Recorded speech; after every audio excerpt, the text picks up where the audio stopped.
Hello students, আজকে আমাদের মধ্যে আমরা পেয়েছি উপলব্ধি এবছর অর্থাৎ 2022 সালে মাধ্যমিক পরীক্ষায় 680 পেয়েছে 700-র মধ্যে এবং উপলব্ধির 4টে বিষয়ে 100-তে 100 পেয়েছে, যথাক্রমে জীবনবিজ্ঞান, ভৌতবিজ্ঞান, অঙ্ক এবং ভূগোল।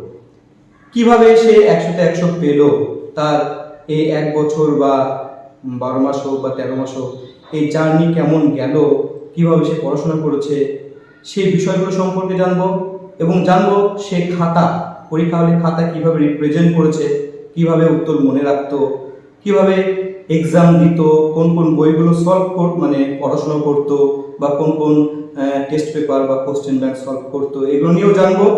পুরো ভিডিওটা তোমরা যদি দেখো তাহলে আশা করি যারা আগামী দিনে মাধ্যমিক পরীক্ষা দেবে তাদের কিন্তু কাজে লাগবে। অর্থাৎ উপলব্ধি করেছে কিভাবে 100-তে 100 পাওয়া যায়, যেহেতু ও পরীক্ষা দিয়েছে এবং পেয়েছে, তাই তার মুখ থেকে শুনে নেব যে 100-তে 100 পাওয়ার গল্প কি। আচ্ছা উপলব্ধি, তুই তো এবছর মাধ্যমিক পরীক্ষায় 700-তে 680 পেয়েছিস, তাই না? আচ্ছা, তো পুরো নামটা হচ্ছে উপলব্ধি সরকার, তাই তো? কোন স্কুলে পড়াশোনা করতে বলতো? সবুজ শিশু অঙ্গন।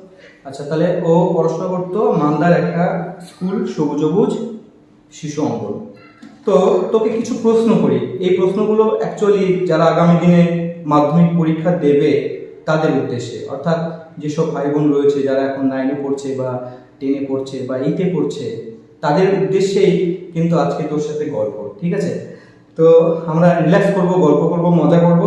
তো চাপ নেওয়ার কিছু নেই, তোমরা সঙ্গে থাকো, পুরোটা দেখো। যদি কোনো প্রশ্ন হয় অবশ্যই তোমরা কমেন্টে জানাবে।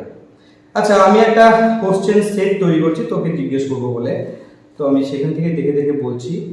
প্রথম যে কমন প্রশ্ন উপলব্ধি, যে এটা একটা সবার মনে একটা প্রশ্ন থাকে যে স্যার মোটামুটি ভালো রেজাল্ট করতে গেলে, মাধ্যমিকে র্যাঙ্ক করতে গেলে বা ভালো রেজাল্ট করতে গেলে কতক্ষণ পড়াশোনা করতে হয় দিনে, বা কখন কখন কখন পড়লে খুব ভালো হয়, সন্ধ্যেবেলা না রাত জেগে না ভোরবেলা? এটা আমি তোর মুখ থেকে শুনে নেব।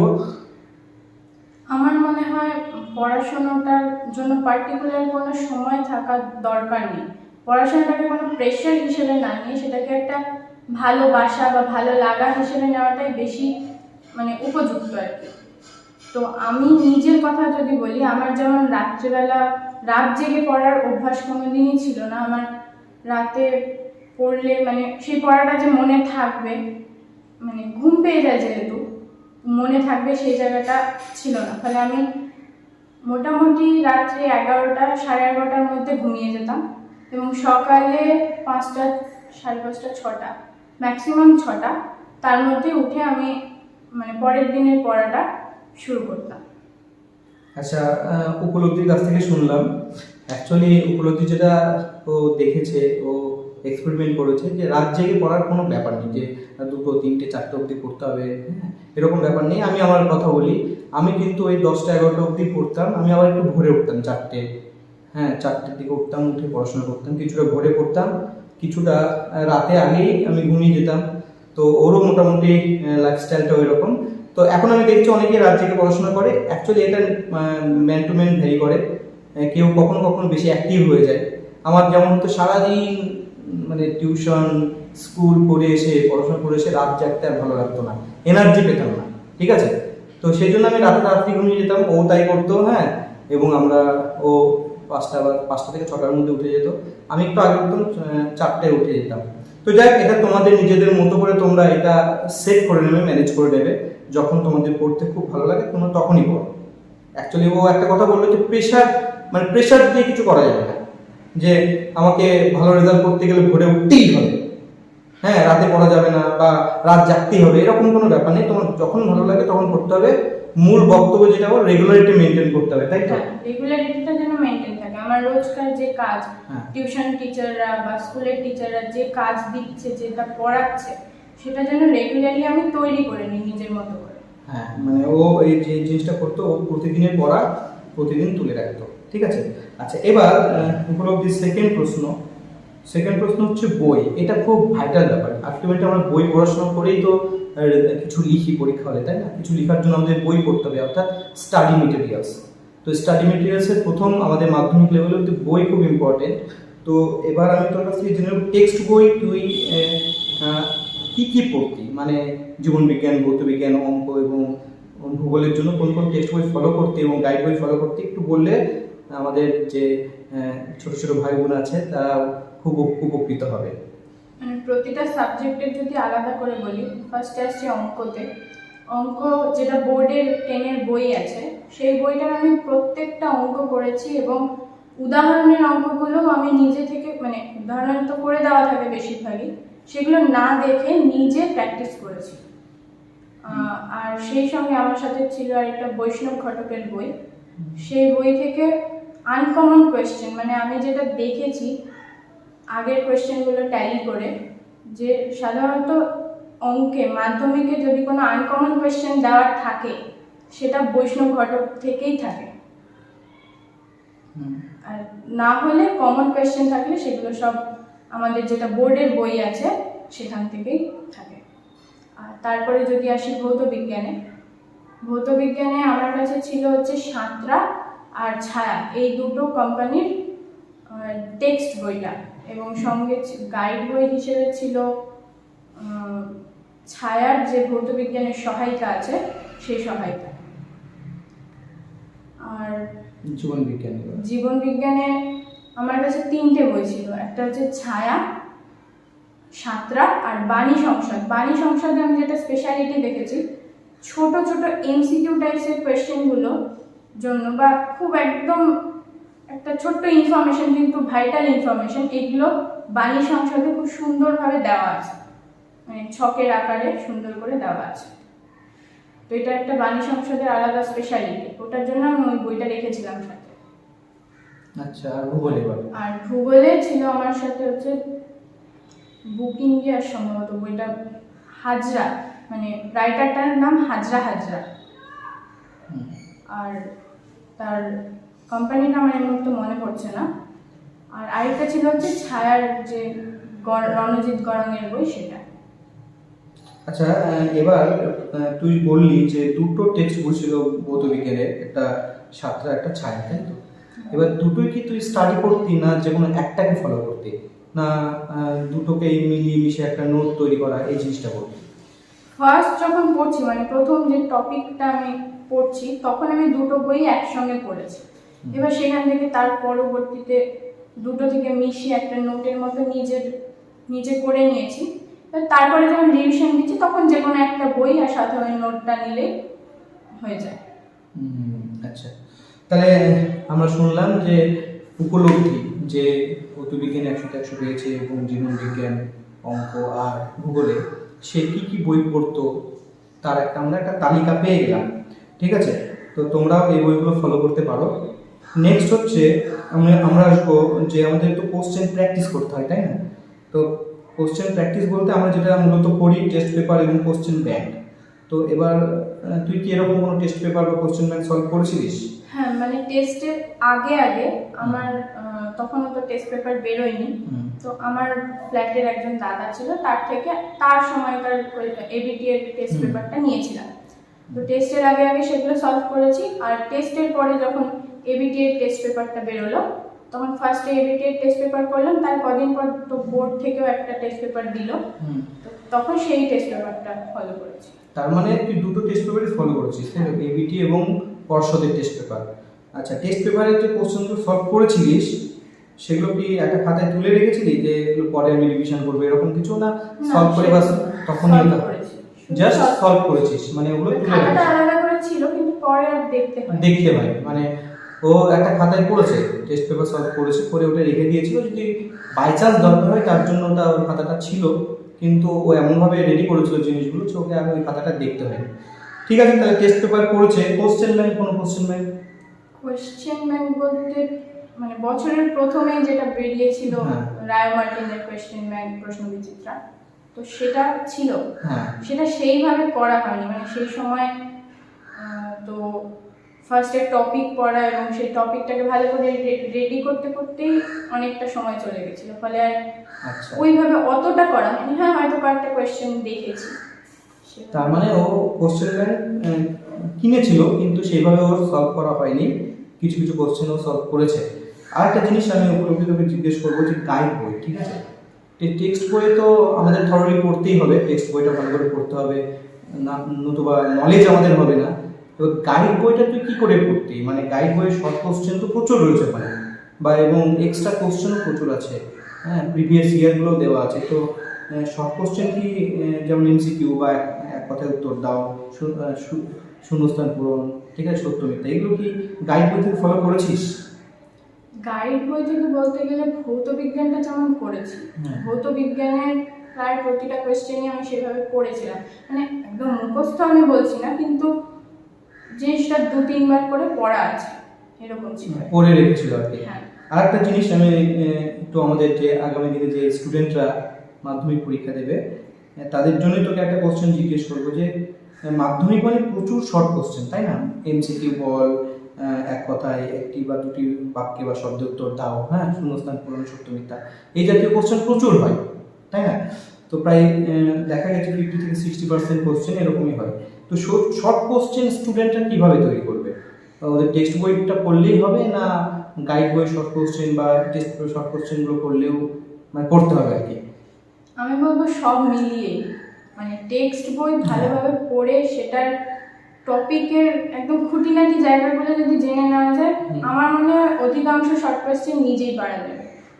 এবার তারপরেও কিছু থাকে আমি নিজে নাও পারতে পারি, সেগুলোর জন্য গাইড বই বা টেস্ট পেপারে বা যে কোনো কোয়েশ্চেনের পেপারগুলোতে যদি কিছু এক্সেপশনাল পাওয়া যায় সেটা যেন আমি রেডি করে নিই আর কি, যেটা হাতের সামনে পাচ্ছি। তাহলে যেটা আমরা বুঝলাম যে টেক্সট বইটা খুব ভালো করে ফুটিয়ে ফুটিয়ে পড়তে হবে, পড়লে আমাদের কনসেপ্ট তৈরি হয়ে যাবে, অনেক ইনফরমেশন জানা থাকবে, তারপরে আমরা আমাদের নলেজটাকে আরও অ্যাডভান্স লেভেলে নিয়ে যাওয়ার জন্য আমরা টেস্ট পেপার সলভ করব, আমরা গাইড বই শর্ট কোশ্চেনগুলো দেখব, তাই না? আচ্ছা, এইবার আমরা নেক্সট প্রশ্নে চলে যাই। নোটস, হ্যাঁ, এই বিষয়টা একটা ছাত্রছাত্রীদের মধ্যে কাজ করে যে নোটস কি অন্যের দেওয়া নোটস করব, না নিজে কোনো নোটস তৈরি করব, না বই পড়ব, তিনটা প্রশ্ন, তাই না? তো এই জায়গাটা তুই কিভাবে ম্যানেজ করবি? সায়েন্স গ্রুপের কথা যদি বলি, মানে বায়োলজি আর ফিজিক্যাল সায়েন্স, তো সেখানে আমার মনে হয় যে ওরকম আলাদা করে না অন্যের দেওয়া নোট দরকার পড়ে, বা নিজের থেকে একদম কোয়েশ্চেন অনুযায়ী নোটের কোনো প্রয়োজন নেই সায়েন্স গ্রুপের ক্ষেত্রে। সেখানে যেই টপিকটা বইতে দেওয়া আছে জিনিসটা ভালো করে বুঝে, আমার যদি মনে হয় বইয়ের টপিকটা একটু হার্ড লাগছে, নিজের মতো করে সেটাকে সাজিয়ে নিলাম, মানে ফর্মুলাগুলো হয়তো শুধু একটা জায়গাতে সুন্দর করে লিখে নিলাম, দিনে 2-3 বার দেখলাম, তাহলে ওটা অনেকটা হয়ে যাবে। তো সেই জায়গাটা, আর কোনো ডায়াগ্রামে যদি প্রবলেম হয় ডায়াগ্রামটা নিজে প্র্যাকটিস করে নিলাম কয়েকবার, ওটাই অনেকটা নোটের মতন হয়ে যায়। তার মানে ও যেটা বললো যে সায়েন্স গ্রুপ, সায়েন্স সাবজেক্টের ক্ষেত্রে যেমন ভৌতবিজ্ঞান বা জীবনবিজ্ঞান, এদের ক্ষেত্রে নোটসের থেকে বেশি ইম্পর্টেন্ট হচ্ছে বই পড়াটা, এবং বই পড়ে যদি কোথাও একটু টাফ মনে হয় নিজের মতো করে সাজিয়ে নেওয়া, তাই না? আচ্ছা, আর ইতিহাসের নোট, ইতিহাসে তুই তো ভালো নম্বর পেয়েছিস, 95 পেয়েছিস এবছর, যদিও ইতিহাসের কোশ্চেন শুনেছি, আমি যেহেতু ইতিহাসের টিচার নই, আমি জানি না, কোশ্চেনও দেখিনি, কিন্তু ইতিহাসের কোশ্চেন সবার মুখে শুনেছি কঠিন হয়েছে, সেই জায়গায় দাঁড়িয়ে তুই 95 পেয়েছিস 100-র মধ্যে। তো এবার ইতিহাসের ক্ষেত্রে কি নোটস পড়েছিস না শুধু বইটা পড়েছিস? ইতিহাসের ক্ষেত্রে যেটা আমি বলবো, মানে আমাদের স্কুলের যে টিচার যিনি পড়াতেন, তিনি এত ভালোভাবে জিনিসটার টপিকটা বুঝিয়ে দিতেন যে অনেকটাই ওই টপিক বুঝে গেলে নিজেই লেখা যেত, মানে আমি তো অনেকটা সেটাই ফলো করছি। এবার তারপরেও ভাষার একটা ব্যাপার আছে, তার জন্য আমার কাছে ছায়ার সহায়িকা বইটা ছিল, আমি সেখান থেকেও কিছু কিছু কোয়েশ্চেন পড়ে নিতাম বেছে। তো বড় প্রশ্নের ক্ষেত্রে আমি যেটা বলবো, এবার একটা জিনিস দেখেছি ইতিহাসের কোয়েশ্চেনে, যেগুলো সাধারণত বইতে 4 মার্কসের দেওয়া আছে, সেটা এসেছিল এবার 8 মার্কস হয়ে। তো এবার আমার যেহেতু টপিকটা পড়া ছিল, টপিকটা ভালোভাবে জানতাম, সেই কারণে ওই 4 মার্কসের পড়া কোয়েশ্চেনটাকেও আমি নিজের মতো করে আরো 2-4টা পয়েন্ট বাড়িয়ে 8-এ লিখে এসেছি। তো সেই জায়গাটাতে দাঁড়িয়ে আমার মনে হয় নিজে টপিকটাকে ভালো করে বুঝতে হবে, এটাই হলো আসল। ইতিহাসের ক্ষেত্রে তো মানে লেখা যায় ভালো করে পড়লে, তাই না? আচ্ছা, আর একটা জিনিস বলবো, পয়েন্টস আর কি, ইতিহাসের ক্ষেত্রে পয়েন্টসগুলো, তো এটার কতটা দরকার আছে তোর কি মনে হয়? পয়েন্টসগুলো সবসময় আমি বলবো হাইলাইট করেই দেওয়া দরকার, মানে আমি যে টপিকটা লিখছি সেই টপিকের উপর যা যা পয়েন্ট হয় সেই পয়েন্টগুলো যেন আলাদা কালিতে যিনি এক্সামিনার তিনি যেন বুঝতে পারেন যে হ্যাঁ এই পয়েন্টগুলো আছে। আচ্ছা, একটা লুক দেখে যাতে স্যার বুঝতে পারেন বা এক্সামিনার বুঝতে পারেন যে এতগুলো পয়েন্টের উপর স্টুডেন্ট উত্তরটা রেডি করেছে, তাই না? এই জন্য পয়েন্টসের একটা উপকারিতা রয়েছে, তাই তো? আচ্ছা, তাহলে আমরা নোটসের ব্যাপারটা বুঝে গেলাম। এবার চলে আসছি ভূগোল। ভূগোলেও যেহেতু 100-100 পেয়েছে, মানে 100-100 পাওয়াটা কিন্তু আমার মনে হয় আমি কোনোদিন পাইনি, পড়েছিলাম, ইচ্ছেও ছিল পাওয়ার, কিন্তু পাইনি। এটা পুরোটা অনেকটা লাকের উপর ডিপেন্ড করে, আর নিখুঁত না হলে না, নিখুঁত একদম পারফেকশন হতে হবে, না হলে কিন্তু মানে 100-100 পাওয়াটা খুব টাফ, ঠিক আছে? তো এবং এটা সম্পূর্ণ একটা স্টুডেন্টের ক্রেডিট আমার মনে হয়। তো ও ভূগোলেও 100-100 পেয়েছে। তো ভূগোলের ছবি বা চিত্র খুব ইম্পর্টেন্ট এবং ম্যাপ পয়েন্টিং খুব ইম্পর্টেন্ট। তো এই জায়গায় আমি ওর কাছ থেকে একটু শুনে নেবো যে প্রত্যেকটা প্রশ্নেই কি ও উত্তরে কি প্রত্যেকটা প্রশ্নের উত্তরে কি ও ছবি দিত, তারপরে হচ্ছে ছবিগুলো কি খুব ভালো করে আঁকার দরকার রয়েছে, এই জাতীয় কিছু উত্তর কাছ থেকে আমি শুনে নেব। যেমন প্রশ্নের সঙ্গে ছবি লাগবে কিনা এটা প্রশ্নের উপর কিন্তু অনেকটা ডিপেন্ড করে। এখন কোনো প্রশ্নের ছবি হয় না, আমি সেখানে তো ছবি দিতে পারবো না। সাধারণত যেগুলো প্রশ্নের ছবি হয় সেটা আঞ্চলিক ভূগোল হোক চাই প্রাকৃতিক ভূগোল হোক, প্রশ্নের সঙ্গে ছবিটা দেওয়া দরকার, তাতে খাতার যে মান সেটা বাড়ে। আর এক্ষেত্রে আমি যেটা করতাম, ছবিগুলো আগে থেকেই প্র্যাকটিসে ছিল, যখনই ভূগোলের প্রশ্নের উত্তর লিখেছি সাথে আমি ছবিটা দিতাম। ছবিটা একদম পারফেক্ট হতে হবে কিনা এই জায়গাতে বলবো যে মোটামুটি আমি এক্সামিনারকে বোঝাতে পারছি কিনা তাহলেই যথেষ্ট। এক্সামিনার যদি ছবিটা দেখে বুঝতে পারে হ্যাঁ এই টপিকের এই ছবিটা আছে, তাহলে ওখানে যথেষ্ট। একদম নিখুঁত প্রতিটা লাইন দিতে হবে, প্রতিটা জিনিস দেখাতে হবে, সেই জায়গাটার দরকার নেই। এখন যদি কোথাও বলে হ্যাঁ ছবি সহ দেখা, সেখানে অবশ্যই একদম পারফেক্টলি হতে হবে। যেখানে ছবি সহ বলছে না কিন্তু আমি ছবিটা দেব, সেখানে একদম পারফেক্ট না হলেও মোটামুটি বোঝানোর মতো হলেও চলবে। আচ্ছা, আর একটা জিনিস আমি তোকে জিজ্ঞেস করবো যে ফাইনাল পরীক্ষায়, মাধ্যমিকের ফাইনাল পরীক্ষায় ভূগোলের ছবিগুলো তুই মানে ঠিক কোন জায়গায় মানে এঁকে এসেছিস? মানে উত্তরের মাঝে, না ডান দিকে, না শুরুতেই, মানে কোথায় একটা ভালো হয় তোর মতে? আমার মতে আমি যেটা করেছি, প্রশ্ন শেষ হয়েছে, ওই প্রশ্নের উপর যদি একটাই ছবি হয়ে থাকে তাহলে সেটা ওই প্রশ্নের শেষে দিয়েছি। এবার অনেক সময় হয় পয়েন্ট ওয়াইজ ছবি থাকে, মানে ধরো 5টা পয়েন্টে 5টারই ছবি আছে, তখন একটা পয়েন্ট দিলাম, তারপরে সেই পয়েন্টের ছবি, আবার তারপরের পয়েন্ট দিলাম, তারপরের পয়েন্টের ছবি, এইভাবে সিরিয়ালি করেছি। আচ্ছা, তাহলে এটা গেল ভূগোলের ছবি। আর ম্যাপ পয়েন্টিং এর বিষয়টা একটু জেনে নেব। ম্যাপ পয়েন্টিংটা আমার মনে হয় একদম প্রথম থেকে, যখনই যেই চ্যাপ্টারটা পড়ছি সেই চ্যাপ্টারে কি কি ম্যাপে হতে পারে প্রথম থেকে প্র্যাকটিসে রাখা দরকার, তাহলে লাস্ট অবধি সেটা একদম ধাতস্থ হয়ে যাবে। মানে যেরকমই দিক না কেন ম্যাপটা আমি ভেবে বের করে নিতে পারবো যে হ্যাঁ এটা এখানে হতে পারে। আচ্ছা, উপলব্ধির কাছে আমি একটু শুনছিলাম যে ম্যাপ পয়েন্টিং 10টা থাকে, তাই না? হ্যাঁ, 10টা 10 নম্বর, 10টা এক করে 10 নম্বর থাকে। ও বলছিল 9টা খুব সহজ দিয়েছে, হ্যাঁ 9টা খুব সহজ দিয়েছে, কিন্তু একটা ছিল আননোন, ঠিক আছে? আর ওই আননোনটা ও অ্যাটেম্প্ট করেছিল এবং সেটা ঠিকও হয়ে গেছে, যার জন্য ওর কিন্তু আজকে ভূগোলে 100তে 100 নতো 99 হয়ে যেত। তো এই জায়গায় দাঁড়িয়ে আমি বলবো যে ম্যাপ পয়েন্টিং যত পারো, যত নতুন নতুন জায়গা আছে, তাই না? হ্যাঁ, মানে যত অ্যাঙ্গেল থেকে করা যায়, যত রকম অ্যাঙ্গেল থেকে করা যায় তোমরা করে রেখো। মানে 2-1টা প্রশ্ন হতেই পারে যে একটু টাফ দিয়ে দিল বা নন দিয়ে দিল, সেটাও যদি পরীক্ষা হলে পারো, সেই উদ্দেশ্য নিয়ে কিন্তু আগে থেকেই একটু প্র্যাকটিস করতে হবে। ম্যাপ পয়েন্টিং খুব ইম্পর্টেন্ট। আচ্ছা, এবার চলে আসছে জীবন বিজ্ঞানের ছবিতে। হ্যাঁ, জীবন বিজ্ঞানের ছবি আঁকতেই দেয়, 5 নম্বর বোধহয় থাকে। তো সেখানে ও নিশ্চয়ই 5-এ 5 পেয়েছিল। তো ও ছবির জন্য কিভাবে ও যত্ন নিয়েছে বা স্কেলিং করেছে সেটা সম্পর্কে একটু জেনে নেব।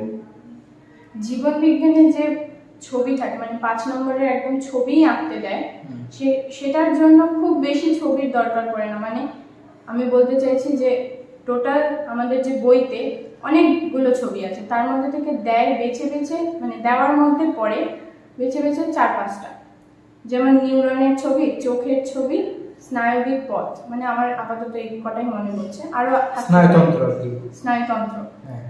তো সেখানে ওই কটা যদি একদম ভালোভাবে বইতে যেরকম আছে হুবহু সেই রকম যদি প্র্যাকটিস করা যায় এবং সেইখানে যদি একদম পরিষ্কার থাকে, ছবিটা পরিষ্কার হতে হবে, কোনো রকম যেন মানে নোংরা যেটাকে বলা হয় আর কি, একটু ঘিজিমিজি হলো, মানে আমি মিটিয়ে আবার করে করছি, সেখানে একটু অপরিষ্কার হলে, যেহেতু ছবিতেই 3 নম্বর থাকে, এক্সামিনারের যদি ছবিটা দেখে ভালো না লাগে সে কিন্তু কাটতে পারে, মানে পয়েন্টিং ঠিক হলেও কাটতে পারে সেখানে। তো ওই জন্য যেন ছবিটা পরিষ্কার হয়। আর ছবি থাকবে বাম দিকে, ঠিক তার পাশে ডান দিকে একটা লাইন টেনে দিয়ে যে কটা পয়েন্ট করতে বলা হবে আর কি কোয়েশ্চেনে, সেইগুলো সুন্দর করে পয়েন্ট করে দিলে ভালো হয়। আচ্ছা, যেটা আমি বুঝলাম ওর কাছ থেকে, যে ছবির উপর 3 নম্বর থাকবে, আর পয়েন্টিং করার জন্য মানে নামকরণের জন্য থাকবে হচ্ছে 2 নম্বর, 4টে থাকবে হাফ করে 2 নম্বর। তো এবার ছবিটা কিন্তু খুব ভালো করে রাখতে হবে, একবার মেটাচ্ছি আবার আঁকছি, হ্যাঁ, বা ওভার রাইট করছি, এটা যেন না হয়, এই জন্য ভালো করে ছবিটা আঁকতে হবে। তাহলে এখানে 3-এ 3 পাওয়া যাবে এবং ছবির জন্য যে 5 নম্বর বরাদ্দ থাকে সেটা কিন্তু সম্পূর্ণই পাওয়া যাবে। তো যাক, আমরা জীবন বিজ্ঞানের ছবি সম্পর্কে জেনে গেলাম। এবার একটা ব্রেক নেব, ব্রেকের পরে আবার আমরা ওর কাছ থেকে আরো কিছু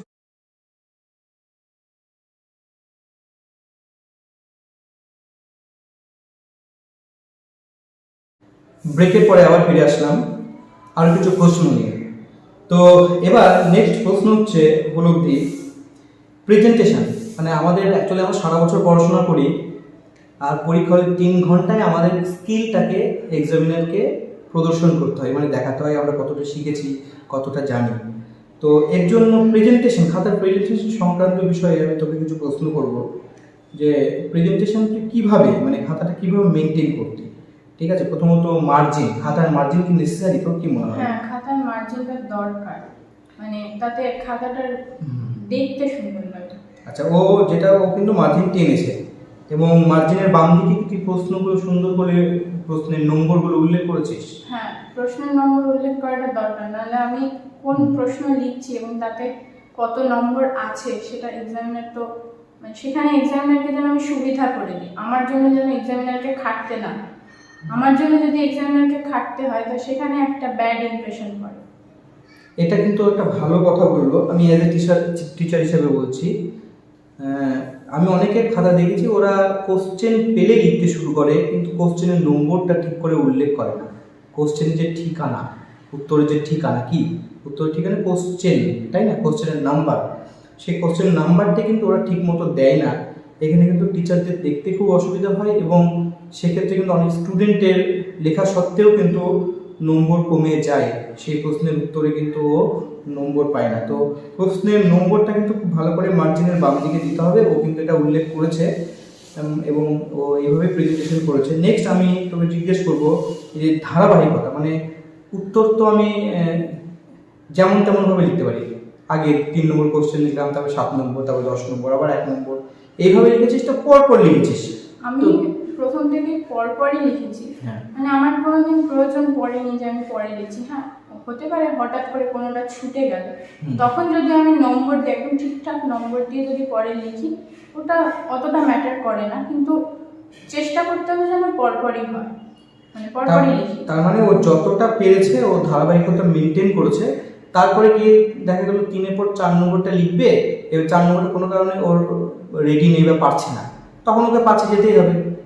তো পরে আবার 4 নম্বর মনে পড়লো, তো পরে ওটা লিখেছে।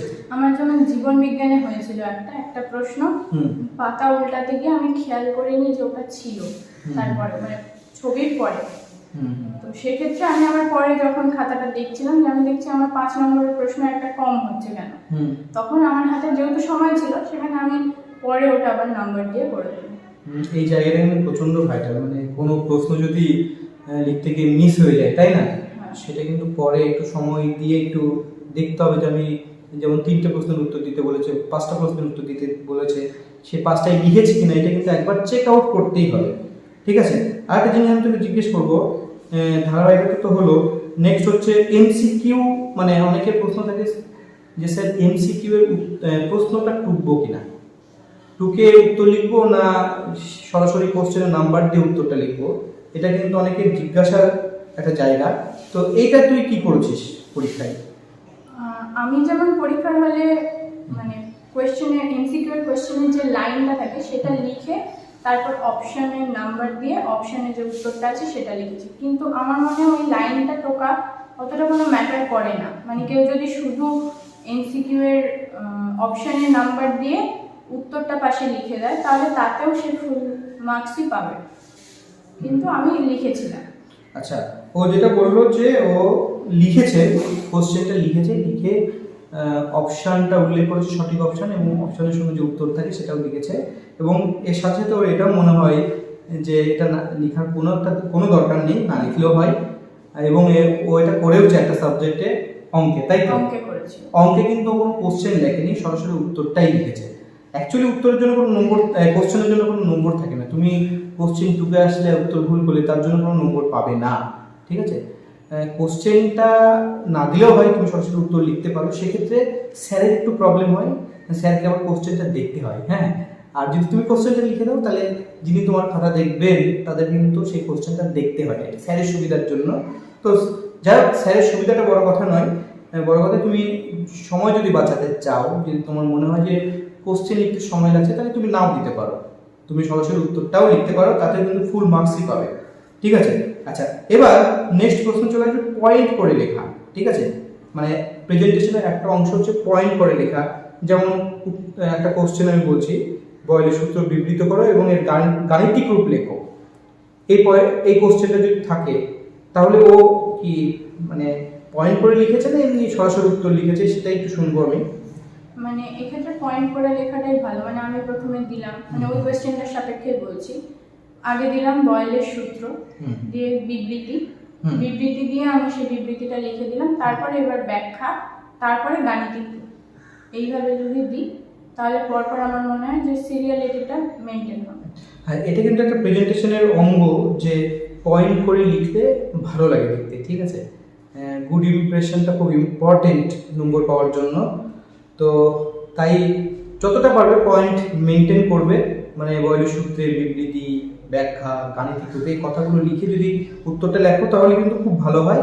আর যদি বাই চান্স তোমার মাথার মধ্যে পয়েন্ট না আসে বা সময় না থাকে, সেক্ষেত্রে তুমি নাও লিখতে পারো, সরাসরি লিখতে পারো। তবে একটা জিনিস এই প্রসঙ্গে আমি বলবো যে একটা প্রশ্নের 3টে পার্ট আছে, 3টে পার্ট, ঠিক আছে? যেমন আমি একটা উল্লেখ করছি, বয়েলের সূত্র বিবৃত করো, এর গাণিতিক রূপ লেখো, সঙ্গে আরেকটা কোশ্চেন আছে। 3টে পার্ট যেন আলাদা করে বোঝা যায় সেইভাবে কিন্তু লিখতে হবে। মানে একটা উত্তরের মধ্যে 3টে তুমি ঢুকিয়ে দিলে আর কোনোটাই ঠিকঠাক করে শনাক্ত করা যাচ্ছে না, তাতে কিন্তু তোমারই ক্ষতি, তোমার নম্বর পেতে অসুবিধা হবে। এই জায়গাটা কিন্তু মেনটেন করতে হবে, তাই তো? আচ্ছা, নেক্সট প্রশ্ন আমরা চলে আসি, রিভিশন বা প্র্যাকটিস করা। এটা তো খুব ইম্পর্টেন্ট। একবার আমি পড়লাম, প্রথমবার পড়লাম, পড়ার পরে যদি আমি রিভিশন না করি আলটিমেটলি পরীক্ষা হলে লিখতে পারবো না। তো রিভিশন, আমার যেটা বলা হয় revision and practice is the কি অফ সাকসেস, তাই না? তো আমি ওর কাছ থেকে শুনে নেব যে প্রথমবার ও কী করে পড়তো কোনো একটা চ্যাপ্টার, আর পরে রিভিশন বা প্র্যাকটিস কীভাবে করতো।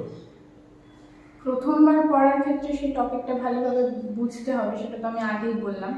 তো টপিকটা বুঝে নিজের মাথাতে আমি যদি মেমোরাইজ করি, মানে আমি বসে আছি সেই টাইমে আমি কি পড়লাম সেটা একবার যদি বেশিক্ষণ লাগে না, 5 মিনিট মতন যদি আমি মানে ভিজুয়ালাইজ করে নিতে পারি, যেই জায়গাটাতে আটকাচ্ছে সেটা তখনই একবার বইটা খুলে দেখে নিলাম, আচ্ছা এই জায়গাটা আটকাচ্ছে, তাহলে এই জায়গাটা মানে আমি তখন দেখলাম, মানে ওটা আবার আমার ব্রেনে ইনপুট হয়ে গেল।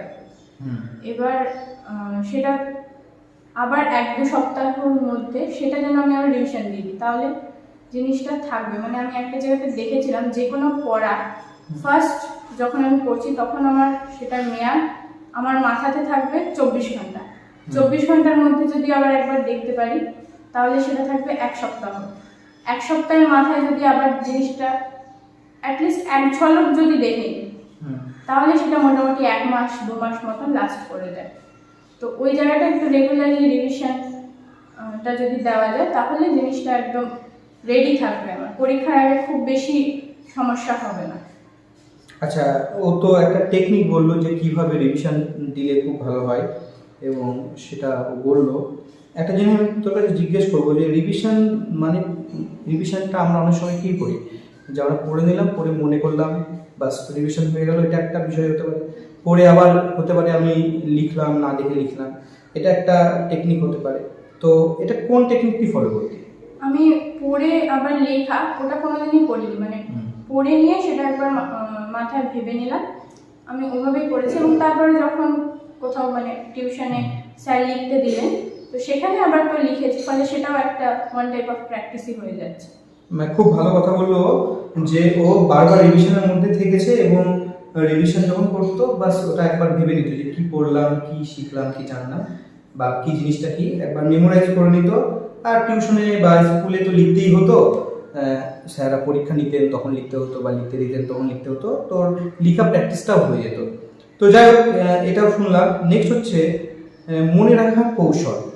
তো আলটিমেটলি তো আমাদের কিছু উত্তর যদি আমাদের পারতে হয়, আমাদের তো মনে রাখতে হবে, তাই না? মনে রাখার তো একটা টেকনিক্যাল রিভিশন, যত রিভিশন করবো মনে থাকবে। আর কি কোনো কৌশল, কোনো মেথড, মেমোরাইজিং মেথড কি ও অ্যাপ্লাই করতো কিনা উপলব্ধি আমি শুনে নেব। হ্যাঁ, মেমোরাইজিং মেথডটা তো অবশ্যই জরুরি। মানে অনেক সময় হয় খুব কাছাকাছি কিছু জিনিস, স্লাইড ডিফারেন্স আছে, তো সেখানে আমার মনে থাকছে না যে কোনটার সাথে কি। তো তখন ওটা একটু নিজেকে, ওটা আমি বলবো মানে এই ধরনের টেকনিকগুলো একজনেরটা আরেকজনের সাথে যাবে না, তো সবসময় নিজের কাছে নিজেকে দেখে বুঝতে হবে হ্যাঁ এটার সাথে কি দিলে আমি মনে রাখতে পারবো, সেই জায়গাটা একটু নিজেকে ভেবে দেখতে হবে। আচ্ছা, কিছু কিছু ইনফরমেশন বেস কিছু পড়াশোনা থাকে, মানে আমাদের মুখস্থ করতে হয়, অনেক কিছু আছে মুখস্থ করতে হয়, সেখানে কিন্তু আমাদের একটু ট্রিক অ্যাপ্লাই করে মুখস্থ করতে হয়। ও যেটা বলতে চাইছে যে ও নিজের মতো করে সেই ট্রিকগুলো তৈরি করে নিত, এটা সম্পূর্ণ নিজস্ব বিষয়। তো তোমরাও যখন পড়বে অবশ্যই কীভাবে মনে রাখা যায় সেটা কিন্তু একবার ভেবে নেবে। আমি একটা যেমন উদাহরণ দিতে পারি, ধরে নাও পর্যায় সারণীর প্রথম শ্রেণীর মৌলগুলো আমরা মনে রাখবো পরপর, ঠিক আছে? প্রথমে আছে হাইড্রোজেন, তারপর লিথিয়াম, তারপর সোডিয়াম, পটাশিয়াম, রুবিডিয়াম, সিজিয়াম, তাই না? পরপর মনে রাখবো। মনে রাখার জন্য যেমন আমি যে ট্রিকটা বলি স্টুডেন্টদের, যে হক লিনাকে আরবি শেখাই ফ্রিতে।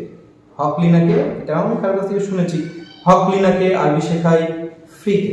হ থেকে মনে পড়ে যাবে হাইড্রোজেন, লিথিয়াম, না সোডিয়াম, কে ফর পটাশিয়াম, আরবি থেকে রুবিডিয়াম, শেখাই থেকে সিজিয়াম, পরপর মনে পড়ে যাবে। এরকম ট্রিক ও অ্যাপ্লাই করতো এবং নিজের মতো করে সেটা তৈরি করে ও পড়াশোনা করতো। তো তোমরা এগুলো নিউমোনিক্স বা এই ট্রিকগুলো অ্যাপ্লাই করতে পারো, তাহলে তোমাদের বেশি মনে থাকবে এবং কনফিডেন্স থাকবে, নিজের পড়াশোনার মধ্যে কনফিডেন্স থাকবে যে আমি কোনো মতে ভুল করতে পারি না, ঠিক আছে? তো যাই হোক, এটাও আমরা শুনলাম। নেক্সট হচ্ছে এক্সাম, মানে ফাইনাল এক্সাম তো আমরা দেবোই, তার আগে আমাদের অনেক মক এক্সাম দিতে হয়, পরীক্ষা দিতে হয়, এবং সেখান থেকে কি কি ভুল হলো সেই ভুলটা আমাদের কিন্তু কারেকশন করতে হয়। তো এই জায়গাটাও কিভাবে করতো সেটা একটু শুনবো। মক টেস্ট তো খুবই জরুরি, কারণ স্যার যেটা বললেন যে ভুলগুলো যেটা হচ্ছে সেটা আমাকে তো জানতে হবে আমার কোথায় ভুল হচ্ছে, আমি সেই জায়গাটা তাহলে ঠিক করব। তো আমার টিউশনে যেমন যেখানে পরীক্ষা নেওয়া হতো, তো সেখানে যে পরীক্ষা দিলাম, পরীক্ষার যখন আমি ফলাফলটা হাতে পাচ্ছি, আমি দেখতে পাচ্ছি আমার কিছু ভুল হয়েছে।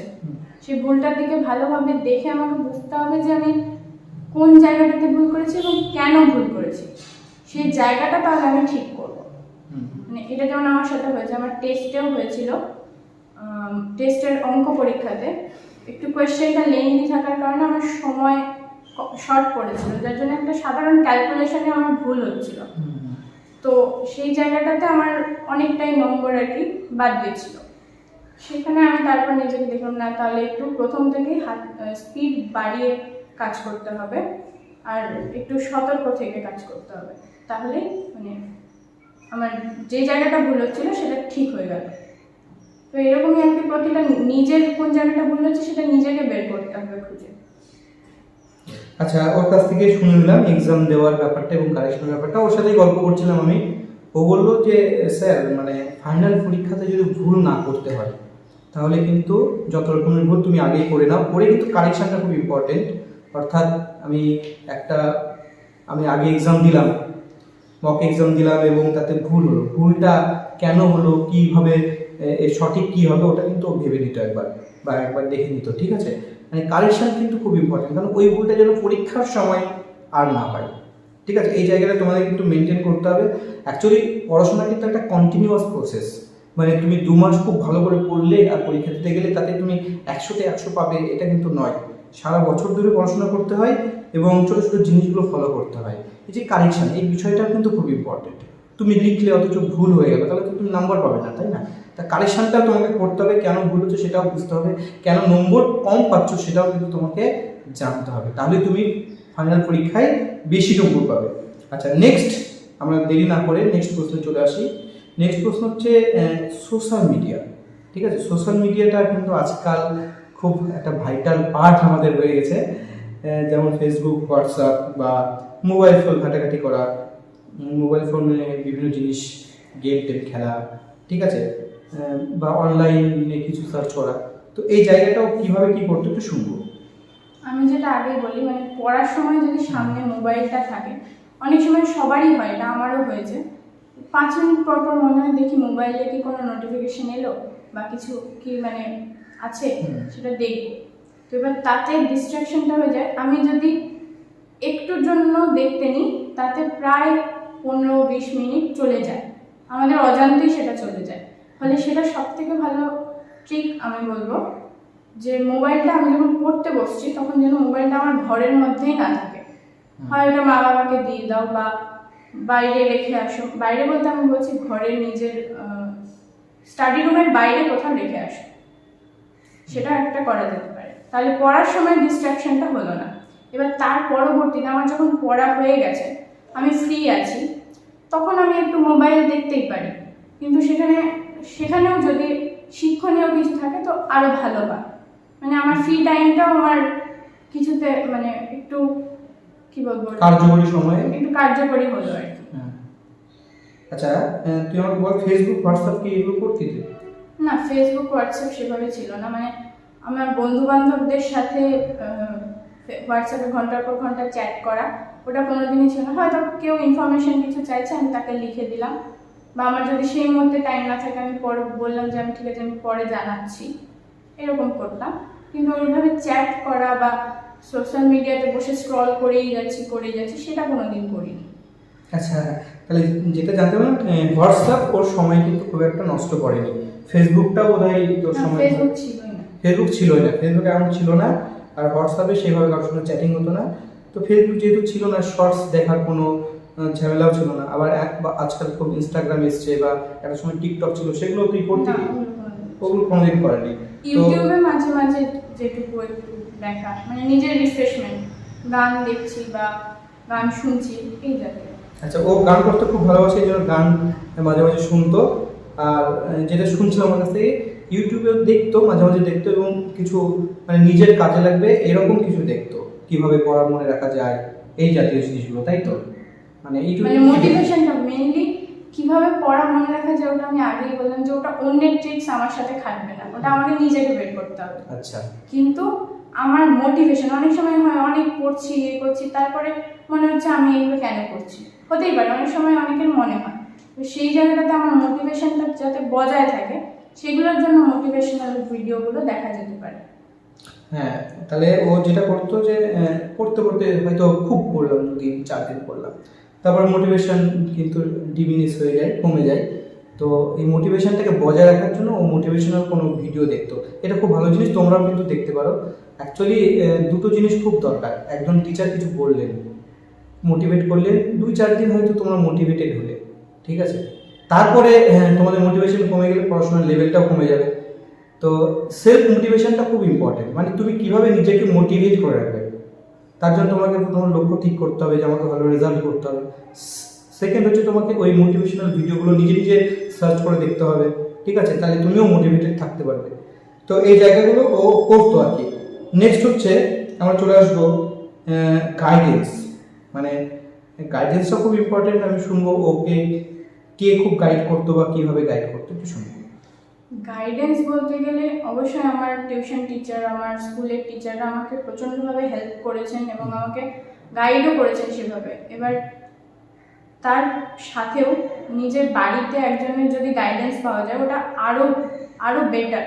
মানে আমি 24 ঘন্টা যদি কারো গাইডেন্স পাই, তো সেক্ষেত্রে আমার বাবাও একজন টিচার, তো তিনি আমাকে গাইড করেছেন, সবসময় গাইড করেছেন।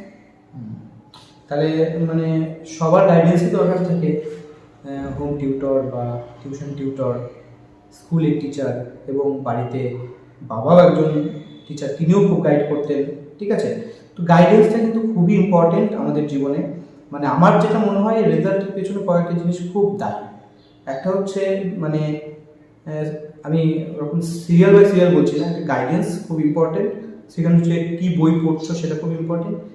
থার্ড হচ্ছে নিজের ভালো রেজাল্ট করার একটা চাহিদা, আগ্রহ, এটাও কিন্তু খুব ইম্পর্টেন্ট। ঠিক আছে, আর অবশ্যই পরিশ্রম। তো এবার আমার নেক্সট প্রশ্নে চলে আসবো যে তুই কি আগে থেকে কোনো কিছু মানে প্ল্যান করে পড়াশোনা করতে, মানে আমি কালকে এই জিনিসটা পড়বো, আজকে এটা পড়লাম, কালকে এই জিনিসগুলো পড়বো, এরকম কি কোনো প্ল্যান করতি তুই? হ্যাঁ, এইটা একটু দরকার। মানে আমার পরের দিন কি পড়া দরকার, মানে আমার কোন টিউশন আছে বা কোন সাবজেক্টের পরীক্ষা আছে, এগুলো একটু মাথাতে ভেবে নিয়ে তারপর আমার কালকে কোনটা পড়লে সুবিধা হবে সেই জায়গাটা যদি আমি নিজে আগের দিন রাতে ঠিক করে রাখি, হ্যাঁ এটা পড়বো, তাহলে আমার ব্রেন আগে থেকে ইনস্ট্রাক্টেড থাকলো যে হ্যাঁ কালকে এগুলো টাস্ক কমপ্লিট করতে হবে। কিন্তু তাই বলে কোনো সিচুয়েশনে পরে হলো না কমপ্লিট, তার জন্য মানে খুব হওয়ার, টেনসড হয়ে যাওয়ার কিছু নেই। হ্যাঁ সেটা কালকে হয়নি, আমি শিফট করে নিলাম, আবার পরের দিন একটা তো ওই কাজটাকে শিফট করে নিলাম, কিন্তু কাজটা যেন পড়ে না থাকে, কাজটা যেন হয়ে যায়। মানে কোনো সিচুয়েশনে পরে কমপ্লিট নাও হতে পারে, কিন্তু তারপরে যেন আমি সেটাকে কমপ্লিট করে নিই। আচ্ছা, তাহলে আমরা শুনলাম যে ও আগে থেকে একটু ভেবে রাখতো যে কালকে আমি এই জিনিসগুলো পড়বো, কালকে আমার এই কাজগুলো আছে, তাই এই জিনিসগুলো পড়তে হবে। তাহলে আগে থেকে ব্রেন আমাদের কিন্তু রেডি থাকে এটা করার জন্য, এবং কনসেন্ট্রেশনও কিন্তু আমাদের বৃদ্ধি পায়। তো আরেকটা জিনিসে চলে আসি, যে ও একটা কথা বলছিল যে পড়ার সময় মোবাইল ফোন, ঠিক আছে, তুমি ধরো মানে মানসিকভাবে প্রস্তুত নিলে যে আমি এখন পড়বো এই জিনিসগুলো পড়বো, ঠিক আছে, এবার তুমি পড়তে বসলে একদম পুরো তোমার ব্রেন রেডি পড়ার জন্য। তো তুমি পড়ছো, হঠাৎ করে তোমার মোবাইলটা বেজে উঠলো বা হঠাৎ তোমার মোবাইলের পাশে থেকে চোখটা চলে গেল, এই যে তুমি কিন্তু ডাইভার্ট হয়ে গেলে। ঠিক আছে, ডাইভার্ট হয়ে গেলে এবার তুমি মোবাইল ফোন হাতে নিয়ে তুমি ভাবলে যে আমি কিছুক্ষণ দেখে ছেড়ে দেবো, কিন্তু এই 15 মিনিট বা 20 মিনিট এখানে তুমি সময় নষ্ট করলে তোমার কিন্তু যে রেডিনেসটা ছিল ব্রেনে, তুমি যে প্রস্তুতি নিয়েছিলে সেটা কিন্তু নষ্ট হয়ে গেল। তারপরে পড়াগুলো আমার মনে হয় না খুব ভালো হয়। ঠিক আছে, এই জন্য ও কিন্তু মানে এটা খুব উপলব্ধি করতে পেরেছিল, যার জন্য মোবাইল ফোনটা কাছে রাখতো না, ও বাবা মায়ের কাছে দিয়ে দিত কিংবা বাইরে কোথাও রেখে দিত। তো তোমরা কিন্তু এই জায়গাটা তোমাদের মেনটেন করতে হবে। আমাদের দেখো মোবাইল ফোন তো আমরা ছাড়া চলতে পারবো না, এরকম একটা সিচুয়েশন চলে এসছে, কিন্তু আমাদের কন্ট্রোল করতে হবে। ঠিক আছে, সাকসেস পেতে গেলে আমাদের কিন্তু কিছু কিছু জিনিসের প্রতি কন্ট্রোল আনতে হবে। তো মোবাইল ফোন অবশ্যই তোমরা এটা পাশে রেখো না। আমিও যখন এসএসসি পরীক্ষা দিচ্ছিলাম, তো আমিও কিন্তু এই জিনিসটাই করতাম, মোবাইল ফোন নিয়ে কিন্তু আমি পড়তাম না, আমি বন্ধ করে অন্য কোথাও লুকিয়ে রাখতাম। ঠিক আছে, যাতে করে ওটা ভাইব্রেটও না করে, কোনো নোটিফিকেশনের রিংটোন না আসে। ঠিক আছে, আমি একদম আলাদা রাখতাম। তারপরে আমার যখন 2 ঘন্টা পড়া হয়ে যেত, রিফ্রেশমেন্টের জন্য আমি মোবাইলটা অন করতাম, কিছু একটা দেখতাম, আবার পড়তে শুরু করতাম। এটা একটা ভালো জিনিস। কিন্তু মোবাইল ফোন পাশে থেকে ওর মনটা তোমার ওই দিকে চলে যাচ্ছে, আর এদিকে তোমার কনসেন্ট্রেশন কমে যাবে স্টাডির প্রতি, পড়াশোনার প্রতি। এটা কিন্তু মেনটেন করতে হবে। আচ্ছা, আমরা শেষের দিকে চলে এসেছি। এবার নেক্সট প্রশ্ন, যে সবার জীবনে একটা লক্ষ্য থাকে, সবার একটা হবি থাকে, তো উপলব্ধির এরকম লক্ষ্য কি আছে এবং হবি কি আছে একটু জেনে নেব।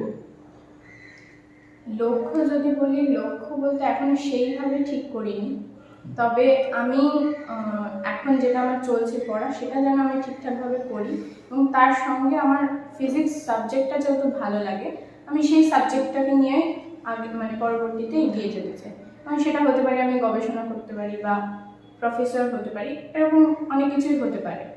তো সেটা এখন ভবিষ্যতে কি করব সেটা এখনই ঠিক করা নেই। আচ্ছা, আপাতত ওই সাবজেক্টের মজা নিচ্ছে, একদম মন প্রাণ খুলে ও জ্ঞান অর্জন পড়ছে ভালো করে।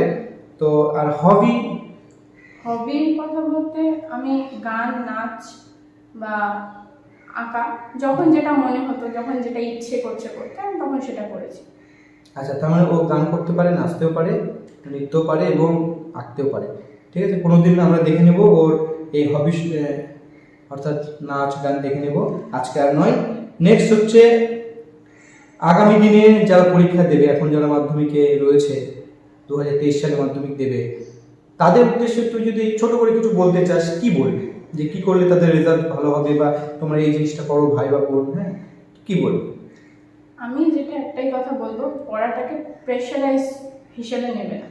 পড়াটাকে সবসময় ভালো লাগা, নিজের ভালো লাগা হিসেবে নাও, এবং তোমার সাথে আর যা করতে ভালো লাগে, হবির মধ্যে যাই থাকুক, গল্পের বই পড়া, গান, নাচ, আঁকা, সেগুলোকেও তুমি পাশাপাশি চালিয়ে যাও, যাতে মানে পড়াশোনাতে ওভারবার্ন হয়ে গিয়ে আর পড়াশোনার প্রতি বিশ্বাসটা যেন কোনোদিন না উঠে যায়।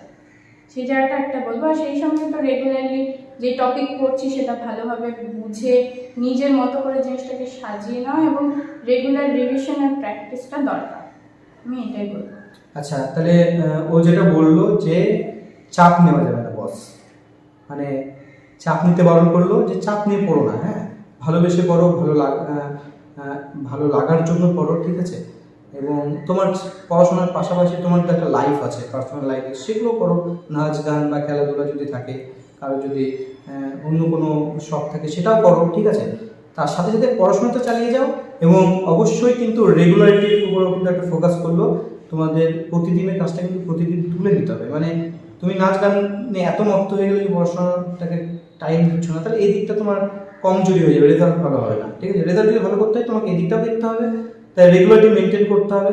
তুমি প্রতিদিনের কাজ প্রতিদিন তুলে নাও, তারপর অন্য কিছু করো, কোনো অসুবিধা নেই, ঠিক আছে? বিন্দাস তোমরা থাকো, হ্যাঁ, রেজাল্ট অবশ্যই ভালো হবে। আর যে জিনিসগুলো ও বললো, ও যেহেতু ফিল করেছে, এক্সপেরিমেন্ট করেছে এবং তাতে ও সফল হয়েছে, অবশ্যই এগুলো কিন্তু কার্যকরী। আর আরেকটা জিনিস সর্বোপরি আমি বলবো যে পড়াশোনার বিষয়গুলো এগুলো ম্যান টু ম্যান ভ্যারি করে, ঠিক আছে? তো নিজেকে বোঝো, নিজের মতো করে পড়াশোনা করো, লক্ষ্য একটা স্থির করে এগিয়ে চলো, হ্যাঁ। আর একটা জিনিস খুব ইম্পর্টেন্ট, একটা হচ্ছে মোবাইল ফোন থেকে সাবধান থাকো, আর বেশি চাপ নিও না, ঠিক আছে? চাপ মুক্ত মাঝে মাঝে আমাদের হতে হবে। আমরা যখন খুব মানে চাপের মধ্যে চলে আসি, আমাদের লাইফটা কিন্তু হ্যাম্পার হয়ে যায়, মানসিকভাবে আমরা দুর্বল হয়ে যাই, শারীরিকভাবেও হয়ে যায়, মানে মনের প্রেশারটা কিন্তু শরীরেও পড়ে যায় অনেক সময়, ঠিক আছে? তো সেই জায়গাটা ঠিক রাখতে হবে। আর উপলব্ধিকে অসংখ্য ধন্যবাদ, এবং অবশ্যই আগামী দিনের জন্য শুভেচ্ছা থাকবে। ও সময় করলো, সায়েন্স নিয়ে পড়াশোনা করছে, তাই তো? আচ্ছা, ও বললো যে ফিজিক্স খুব ভালো লাগে, আমার স্টুডেন্ট। তো ওকে অনেক ধন্যবাদ সময় দেওয়ার জন্য। সবাই খুব ভালো থেকো, সবার জন্য রইল শুভেচ্ছা, বাই।